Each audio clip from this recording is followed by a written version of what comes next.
শেখ হাসিনার শাসন আমলে নাকি প্রতি বছর গড়ে 16 বিলিয়ন মার্কিন ডলার পাচার হয়ে গেছে।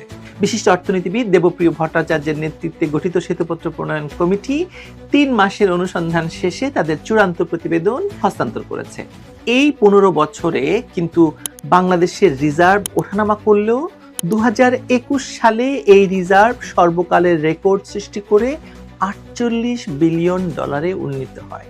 এত পাচার টাচার করেও শেখ হাসিনা পদ্মা সেতু করেছেন, রূপপুর পারমাণবিক বিদ্যুৎ কেন্দ্র করেছেন, পায়রা বন্দর করেছেন, বঙ্গবন্ধু স্যাটেলাইট করেছেন, সাবমেরিন কিনেছেন, মেট্রো রেল করেছেন। আর আপনার এলাকায় কি কি কাজ করেছেন সেটা আপনি ভালো জানেন। পাচারের পরও এত টাকা তিনি কোত্থেকে জোগাড় করতেন? বিগত 11 মাসে বাংলাদেশের রিজার্ভ 1 পয়সাও বাড়েনি। ডলার তাহলে গেল কোথায়? দুবাইতে বাড়ি কেনা হয়েছে? এই 11 মাসে কোনো ধরনের প্রকল্প কাজ করেনি, আগের প্রকল্পের টাকা ছাড় হয়নি। তাহলে এই টাকা কোথায় গেল? আমরা যদি হিসেব কষি যে শেখ হাসিনার আমলে যদি প্রতি বছর গড়ে 16 বিলিয়ন ডলার পাচার হয়ে থাকে, তাহলে বর্তমান সরকারের আমলে তো সেই 16 বিলিয়ন রিজার্ভের যুক্ত হওয়ার কথা ছিল না? কি করেছেন এই 16 বিলিয়ন ডলার? আমি বলবো কই গেছে? বাকি টাকা গিয়েছে ডক্টর ইউনূসের নিজের দল এনসিপির ফান্ডে।